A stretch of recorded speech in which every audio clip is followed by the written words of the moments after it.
Well, good afternoon, everybody. My name is Jon Snow. I am a news anchor from Britain. I work with Channel 4, which is a public service channel, and we put out a 1-hour news program every night, which has both news, interviews, and the rest of it.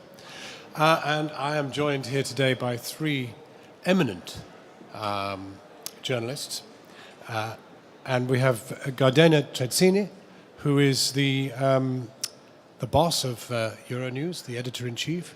And Euronews is about to go out in 13 languages, goes out in 11 across Europe and beyond, and is really involved in a huge number of different enterprises, which Gardenia will elucidate later.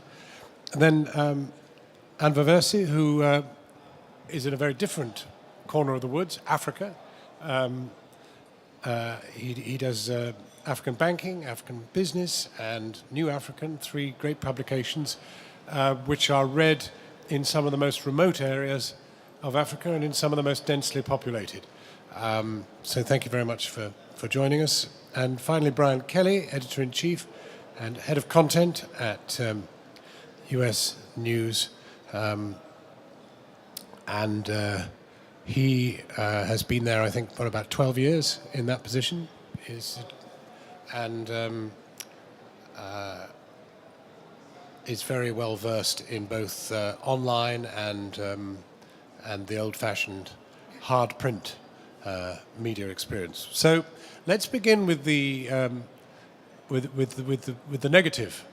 I would argue probably that the media does a very bad job with education. Education as a subject for the media is of very low importance, and it's a horrible thing to have to say that. But I think you, Brian, would argue that you're probably an exception to this rule. Well, I agree with you, John, and it's always tricky to be critical of one's colleagues, but when I look at the media business broadly cast, I have to say that's true. And I have worked for other publications that didn't do such a good job of covering education. I happen to be at a publication that spends about 30% of its resources on education-related subjects. So we're very well known for our rankings of universities and colleges and graduate schools. On the U.S., we do undergraduate ranking. We do rank in international universities and continue to expand in that area. So we really come at it from a very different perspective. It's not as much about the pure journalism and the writing as it is about the data and the consumer information. So we see it through a different prism. I think there are two levels in this, and that is, the one level is how we deal with education as a subject, and the other, of course, is what we do to educate anybody. And those are two very big subjects which we will try to address as we go on. But would you argue that Euronews is involved as an educator, and is it perhaps also involved in reporting education?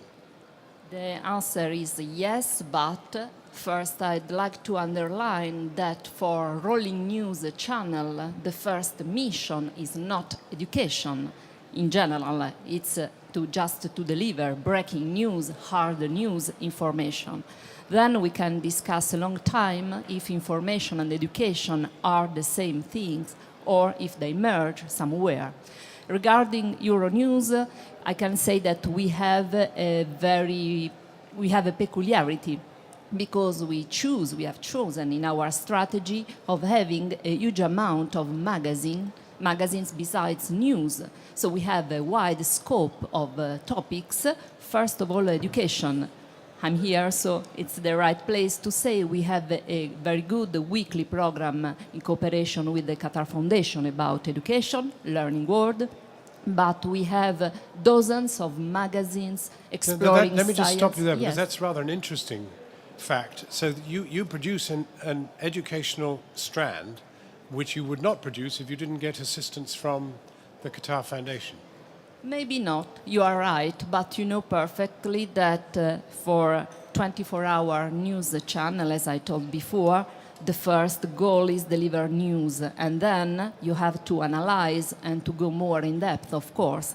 And we think that now the real competition between channels, rolling news channel, it's not just in delivering breaking news. Everybody can do it easily. We receive all the same pictures coming from the agency. We all receive the same headline coming from news agency. So for breaking news, we can all be good at the same level. But for delivering more content and to go more in depth, we have to change our strategy. Of course, for a channel, it's difficult to put a huge amount of money in diversifying the content, of course. But with some partnership, good partnership, you can do it easily. Anva, where do you fit in the educational world? Did you? Yeah, I think we come from a very different background because, in fact, the reason d'etre for our magazine back in the 1960s was the total ignorance within Africa of Africa. East Africa knew nothing of West, nothing of South, etc. So really those magazines which were based in London and Paris set out to fill those gaps. So virtually every issue explains something about West Africa or Nigeria or the politics there. And in many ways we have continued that trend. We have now moved on to things like going into oil and gas, all the complications of oil and gas. Because you have this great expectation, Ghana's got oil, we'll all be very rich, we'll all become Kuwait. And then you have to try and explain how it is funded, how it is financed, all the stuff that goes through with it. And we find that there's a remarkable desire to learn about it. We also run what we call a business school, which has now become very, very sophisticated. We have lecturers from all over the world explaining quite high level of stuff. So I think in Africa, because of the dearth of information for such a long time, I think the media has played that role quite actively. So I would think that, yes, we don't see ourselves as educators as such. We see ourselves as explainers. Well, what is the motivation when you are talking to people in East Africa about Ghana? Is that because you think they ought to know about Ghana, or because there's actually a commercial reason for knowing about Ghana, or there is a mutual reason for knowing about Ghana? Yes, I mean, there should be a mutual reason for knowing about Ghana, because inter-African trade until recently was virtually nothing. Yeah. Because largely because of ignorance. And we found that the more you explained things to people and the more there was inter-regional kind of communications through various organizations, SADC and COMESA and so on and so forth, you find that over the last 6-7 years, the volumes of trade have increased because you know what the Ghanaians do. Well, now, I'm very, very keen to encourage anybody who wants to contribute from the floor to contribute and to take the conversation in any direction they like. But I wanted first to try to look at the question of why education as a subject, as an issue, is so low down the agenda.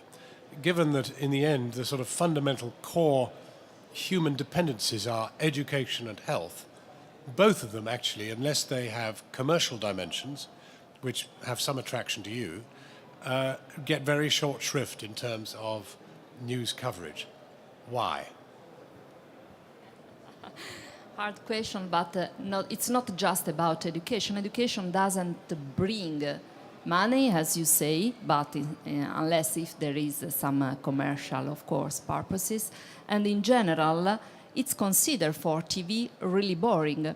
When we decided a few years ago to start this program on education, we asked ourselves if we really want to do it, because it's really difficult from the visual point of view to show educational stories. So you have to travel, you have to report, you have to look for these, and it's costly, of course. But education is a political issue as well, isn't it? It is a political issue, and not. For instance, we had recently a very animated, passionate debate in one of our talk shows between two European MPs accusing each other of using education as propaganda, because one of the MPs is a representative of the Commission of Culture of the Parliament, and they propose to learn European Union issues in the school, and the other was a British MP, you can imagine. So, of course, it is a political issue,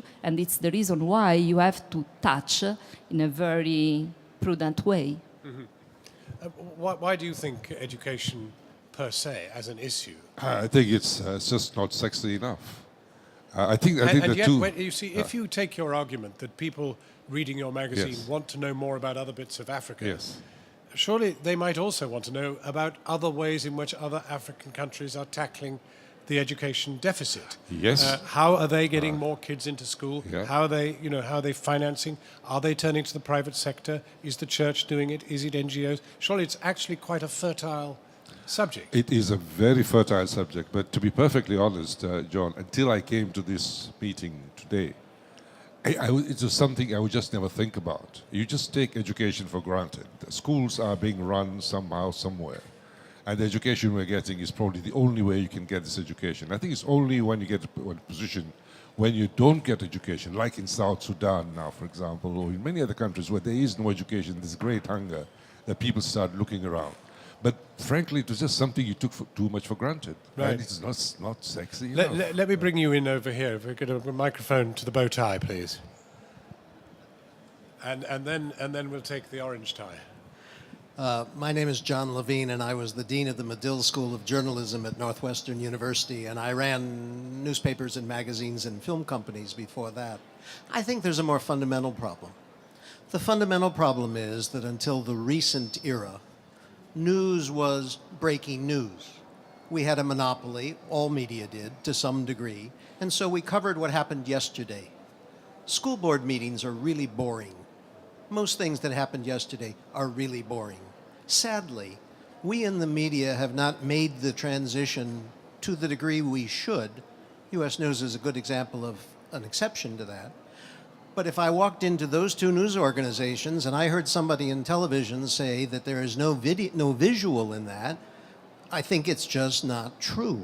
If we took the story that yesterday the schools decided to have a reading program for elementary and secondary and students, and we went back and looked at those for the last 2 years, stories like that, and then said, the story that they spent the money at the beginning is this long.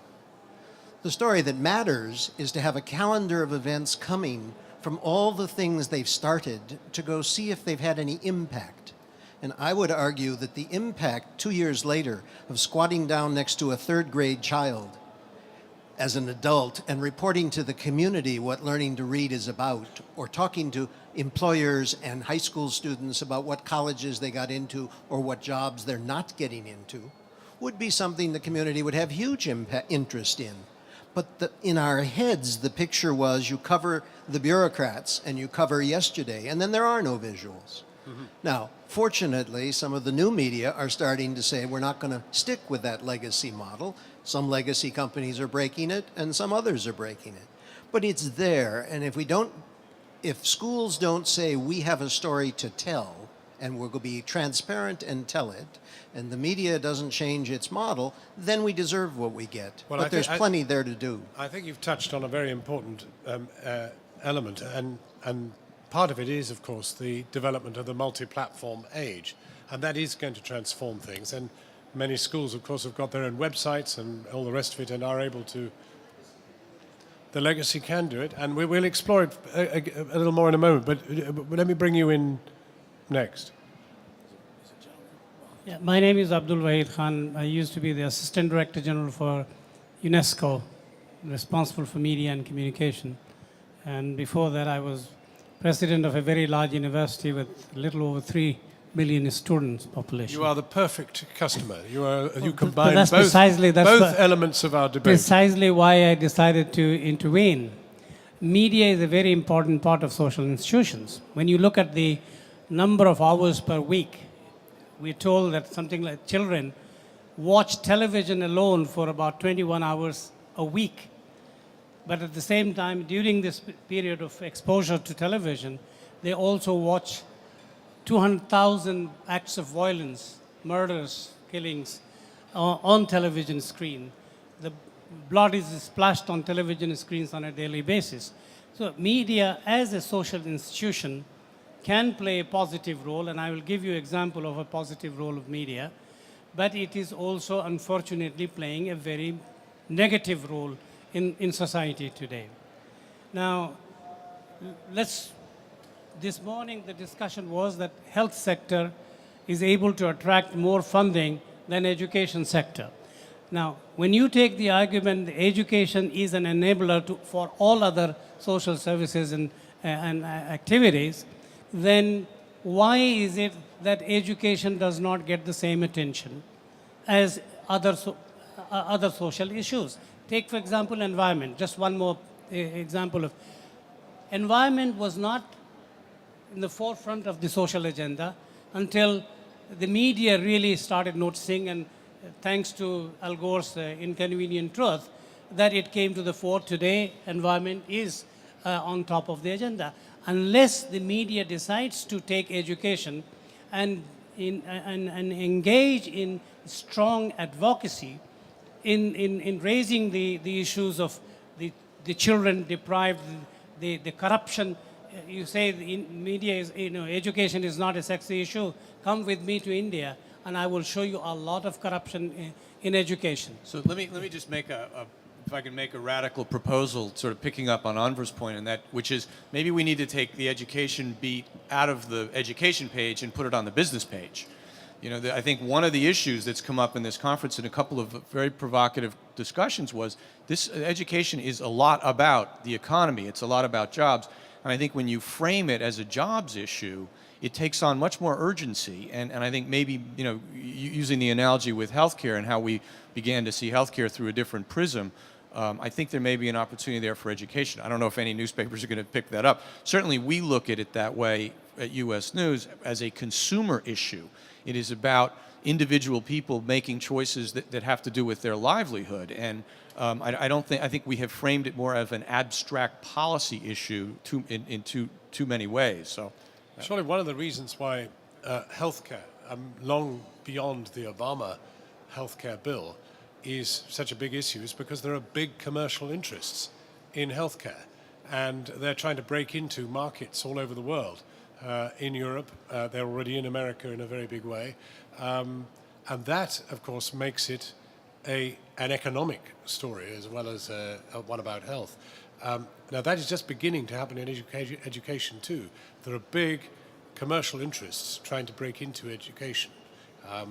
Doesn't that mean that we will be discussing it perhaps in commodity terms rather than in content terms? we may well be discussing it in commodity terms. I would argue that I don't have a problem with that. I think we have to be realistic about this.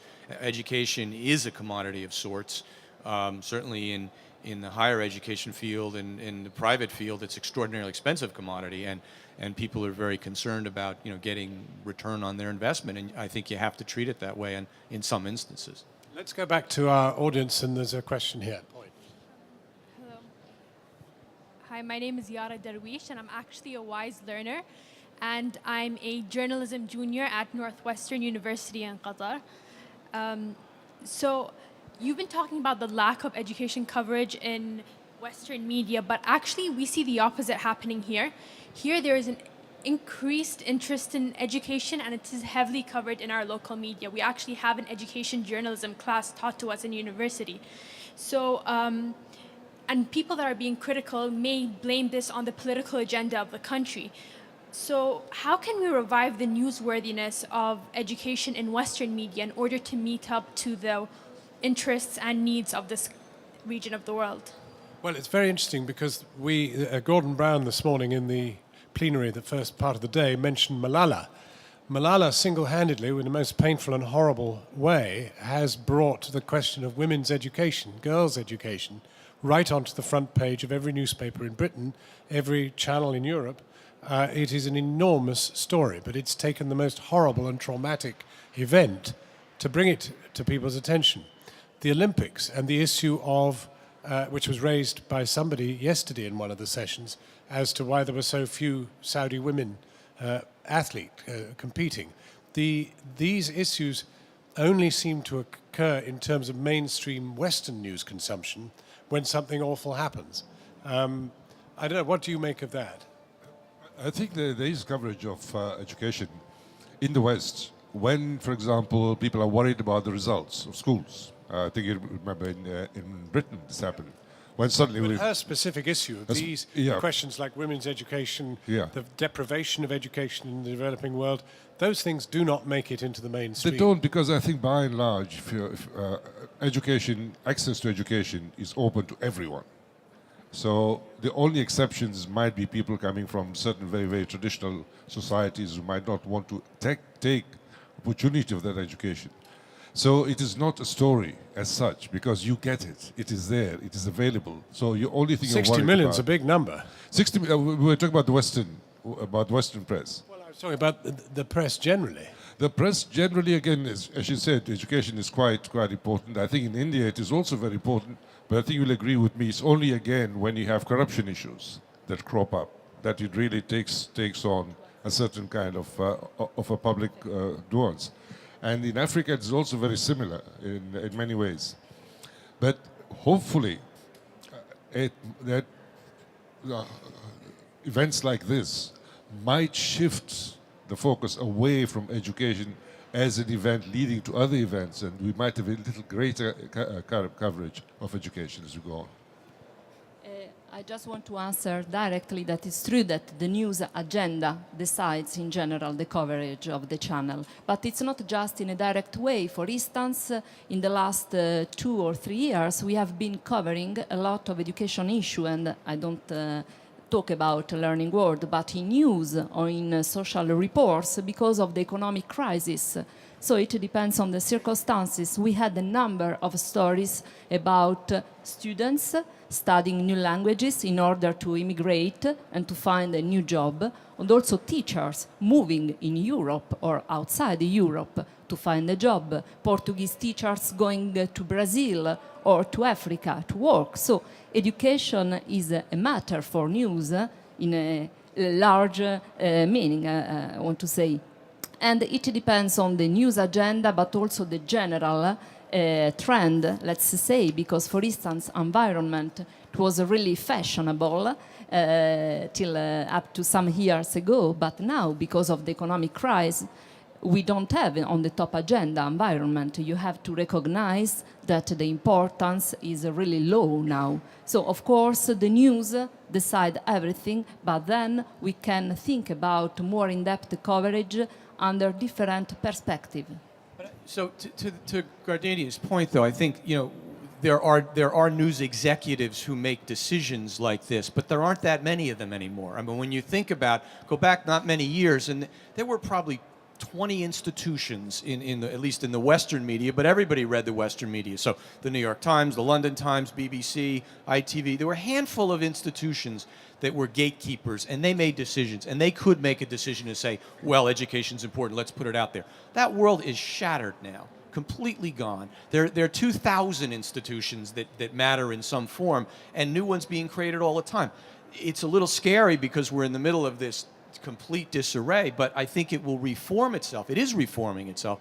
If you want, keen education coverage about higher ed, there's a terrific online newsletter in the United States called Inside Higher Ed. I wake up in the morning and read everything I need to know about higher education. So the specialty publications, they could be regional, they could be subject specific. That's where I think the future is going to be, but it's going to be demand driven. Yes, and I think this is where the multi-platform age is really, as you say, playing a very, very strong role. People think of Twitter as being in some way about 140 characters. It's not. It's about links. It's about leading people to water. I must say that I find myself retweeting or tweeting links far more than I ever make any statement in a tweet. And I think the demand for long-form journalism about education is strong, very strong. And as you say, there are now whole new resources that are growing up. So it's bad news and good news. And I think the good news is on the expansion. The bad news is where it's always been. There was a question, I think you wanted to ask a question, sir, or make a point. Partly covered, but I just wanted to make one comment about the issue of why health gets more support. I'm a retired president of a university and a former minister of education from Pakistan. And I've done a lot of work on health and education. Health is something you invest in 2, 3, 4 years, whether it's research 4 years, 5 years, you get a payoff. You give an injection to somebody, you get a tablet to somebody, they're cured in a matter of days or weeks. But education is a matter of a whole generation. And politicians are the biggest enemies of education, quote unquote, because they want to show results in the 4 years that they were in office. And this is not something you can turn around in 4 years. You can have an immunization program and eradicate polio or whooping cough or whatever in a given district. But you cannot educate everybody in those 4 years. And the next guy comes along, and he also wants to, or she wants to build schools, but not the teachers. So it's a very different thing, and it is very easy to lull ourselves into saying, health has done it, let's take it. It's a different animal. It's a very complicated thing. It's a very, very interesting and helpful observation. It's also got us off the hook. You've delivered us the best soundbite of the afternoon, which is, it's politicians. They live in the short term. It's not our fault. But of course it is partially our fault, because we also live in the short term, because we live in the short term of needing to make profit. So let's then talk about the media as, how should I put it, an accidental educator. I think what you described was an essentially accidental educator. Yes, I think we were an accidental educator. It was very much demand driven. People wanted to know these things, so therefore we gave it to them. That was also our niche into the market. But I think one other reason why perhaps education has not got the kind of coverage that perhaps health has got is that education by and large has always been public. And it hasn't really involved, as you mentioned, hasn't involved large sums of money or investments or companies producing things, except for a few books here and there, which have usually come from outside, especially in the case of Africa. So there's never been anything really ongoing. The question has always been, how much of the budget do you allocate to education? How much do you allocate to other things?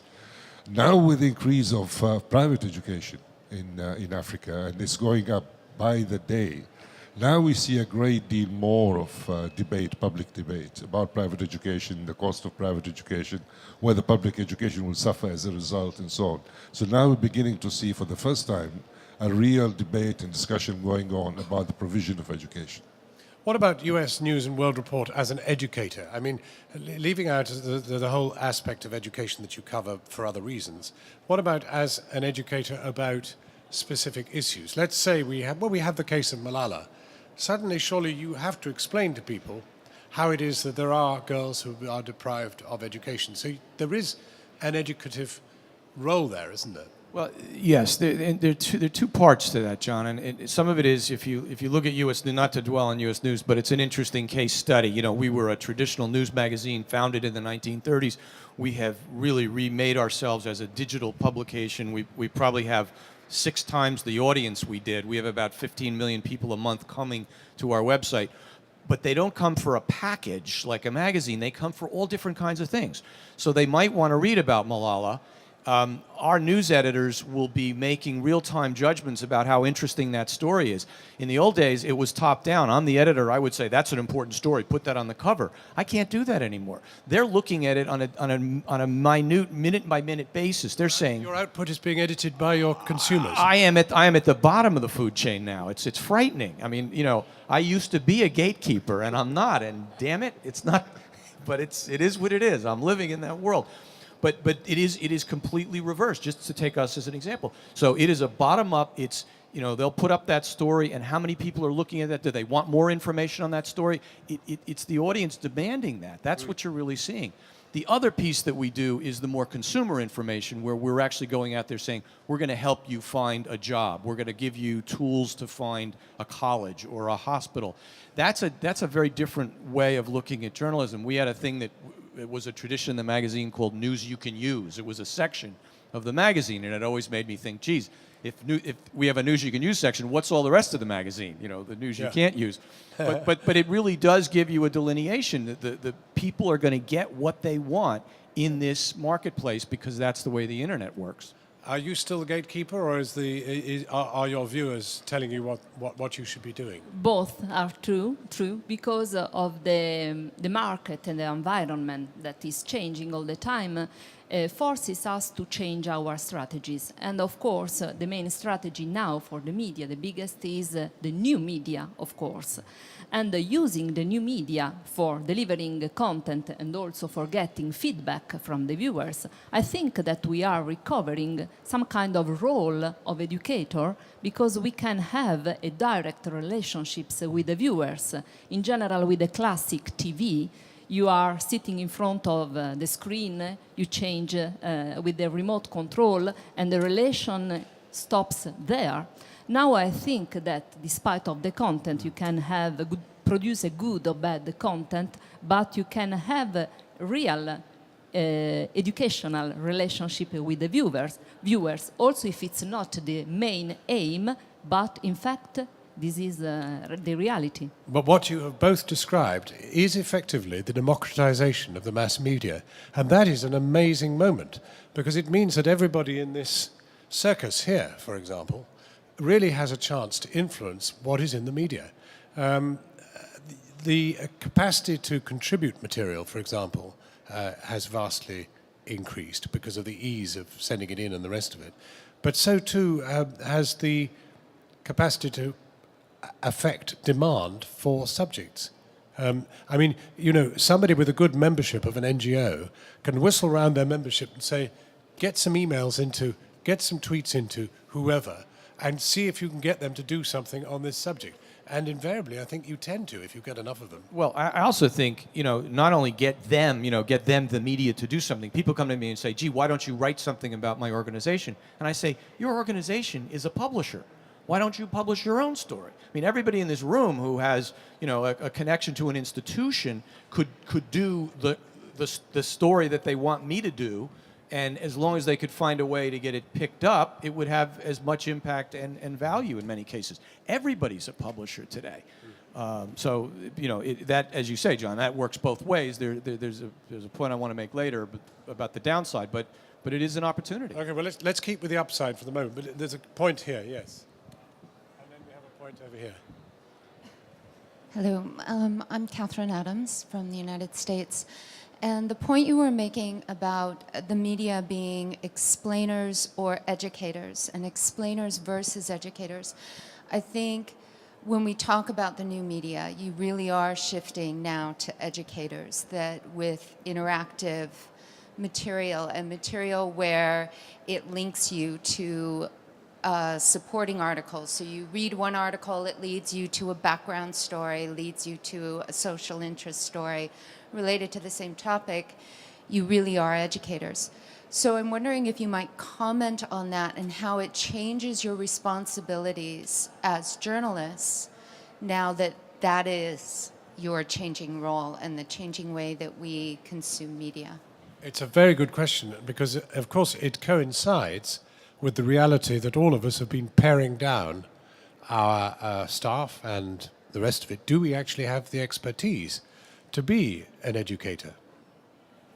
I think we have, not because I think that the journalists are the best people in the world, but because the basics, the fundamental values of journalists and educators are the same. You have to know your subject, of course. You have to be credible, you have to be trustworthy, you have to be serious, and you have to understand first and explain then. So I think that it's not a matter of reconsidering our job, it's a matter of reconsidering our skills. I think that there is a new category of illiteracy in journalism because of the new tools. So I think that it's a wonderful opportunity also for journalists to learn things, because with the social media we are in touch with the reality all the time. Okay, then we can discuss how it's possible to verify or not. So, but let's speak in general. For us, it's an opportunity to learn things from people. So the roles are also a little bit opposite now. I think that it's a very interesting phase for the journalism. I just wanted to add something. I am sometimes a little bit worried that we're going so far with this interactive media, etc. We might be losing things which are extremely valuable and which might disappear completely off. I mean, BBC, for example, BBC Two, and even BBC One. When I came from Kenya, I was glued onto that screen because it explains so many things in such a fantastic detail. That the natural history series, for example, they were brilliant. There is no one now who can reproduce those kinds of programs.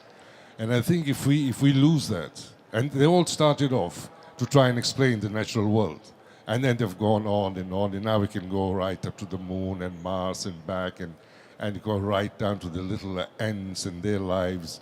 You know, and this is fantastic, and you learn things in such an entertaining manner. And I'm afraid that if we're driven entirely by what the public now wants, and we lose this kind of ability to produce this kind of programs, then we will also lose a huge way of learning. Well, I argue that we can do both, but we will deliver it in a different way. You say that there's nobody who can do this, but you see there are channels now that have grown up, which were not there when you were coming back from Kenya. National Geographic, they've got loads of money they spend on incredible natural history stuff, etc., etc., etc. It seems to me that we now have an opportunity that humankind has not had ever before. It's on a fantastic scale. The only slight problem is that we conventional media may go bust before we have found a method of earning money to stay in business to deliver what this vast new opportunity has for us. You can't have a conversation about the media without looking at the business model or the broken business model. In the first 6 months of this year, Google sold more advertising than every newspaper and magazine in the United States.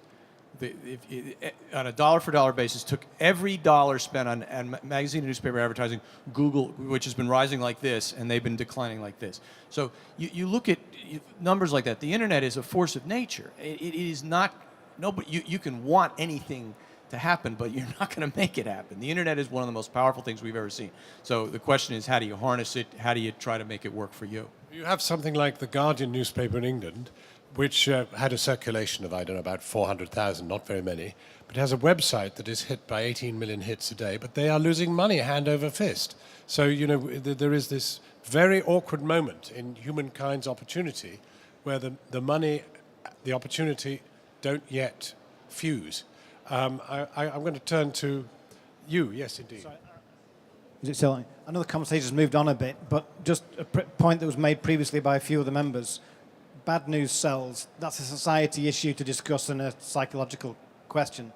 But I work for Siemens, and we're trying to promote engineering and technology. And we're involved in a project in the UK that has every single cool, sexy bells and whistle you would want. It's about teams of students designing and building a car. The annual final is held at the Goodwood Festival of Speed. The race is started by Lord March. Dave Richards, chairman of Aston Martin's involved. It's got everything, kids, engineering, but it's successful. It's good news. And we cannot get the media to come out and cover that. And it's got everything. It's got, you know, famous people, a famous historic racetrack, good news. None of the media turned up, not even the print. And it's 2 hours outside London. I must admit, we always look for a bit of good news. We found one the other night. We found Rod Stewart crying at Celtic beating Barcelona. And we were able to end a very awful day of news with one happy thing. But we'll keep a lookout for your project and see if we can't do something. Nothing like a hard sell in a big meeting. Yes, come back, sir. Yeah, why not? Come back. I heard the discussion about the new media and the risks that we run, and I think your own response was very balanced. There's one thing about journalism that we mustn't forget, and it's the human interest aspect. That's a lesson out of journalism, and let me illustrate that with Malala's story. The fact that women's schools, girls' schools, were bombed for a long time in Afghanistan and parts of Pakistan has been a known fact. So Malala didn't produce anything newsworthy there because it was always happening. They were after those who were providing education. Why did the Malala story hit the news across the world? It was the human interest of a young woman who was shot at point blank.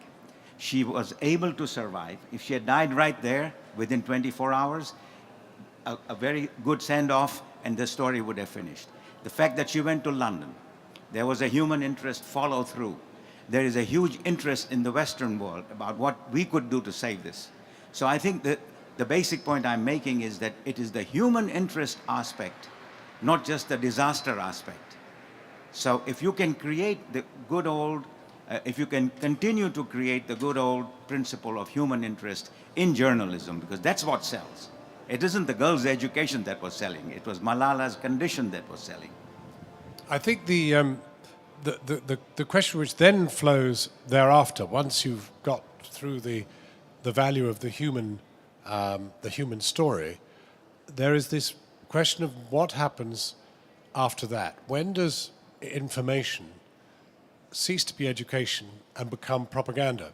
So, for example, if I take your excellent example of young people's creativity and capacity to use science, etc., etc., etc., when does it become propaganda for Siemens?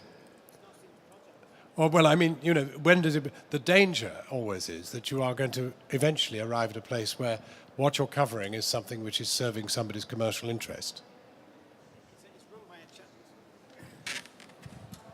It wasn't the push about, Siemens. It's run by a charity, and it's been running in the UK for 10 years.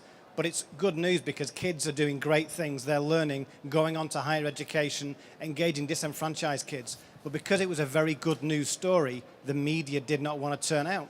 Now, if there had been a crash and 3 kids had been killed, they'd have been all there. Yeah. Well, it's a big, big problem. There's no question that the whole issue, and this will be probably well known to you on your course as well, that bad news does sell, that people want to know about people who are in a worse condition than they are, because they feel better when they discover that somebody else is having a worse time. I believe that to be the explanation. Well, I think, and that has a two-sided coin, John, as you alluded before, is that the democratization of the media does tend to flow to a least common denominator in terms of those stories. Okay, fine, that's not going to change. What I worry about is the notion of the elites. And it sounds like a terrible word. I don't mean it quite that way. But there needs to be a transmission belt for an elite audience, and I don't think there's any subject that fits in that more than education. It is not an obvious economic good for all the reasons that people have been talking about here. Somebody has to take a top-down approach and make judgment calls that we need to spend money on education, we need to reform it. Where is that information being exchanged? At this conference, which is great, and you're starting to see, interestingly, more of these kind of conferences. We're in the conference business because we think there's a valuable way of transmitting information to a more elite audience that's not just going to be clicking on Google and getting the latest headline. Are there publications, there's a handful left anymore, The Economist, things like that reach that audience. But I think that's a big shortage where the people globally who need to be having a common dialogue are not necessarily communicating as well as they could. Well, and maybe we could say that, like many conferences, this conference, the acid test may well be what goes on in cyberspace afterwards. How much dialogue will there be between the people who've been here, attracting other people to come in on the dialogue from outside?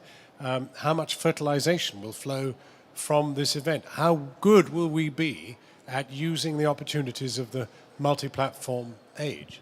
I just want to complete the answer to our friend, just to say that sometimes it looks that TV or media takes decision for political reason or whatever. Sometimes the reality is really simple and stupid. We cover something if we get the pictures or not. So it's the story of the young girl. It's really famous now. Also because we received the pictures, we went to the UK and we all had the opportunity to see her, to have comment. We have every day thousands of untold stories because we can't tell this story because we can't show them. So as I was telling in the beginning, to look for stories and to go far from our center of production and to film it, it's really costly. But even that is changing. I give you the example of Sri Lanka. Sri Lanka, nobody was there when the 40,000 Tamils were wiped out by government forces in the very closing days of the war. But the people had mobile phones. For the first time in history, you had a situation in which a massacre was filmed by the victims. Many of the mobile phones were recovered. Enough people lived who had witnessed what had happened and filmed it. And so that we put together a documentary at Channel 4, which was called Sri Lanka's Killing Fields, not one frame of which was commercially shot.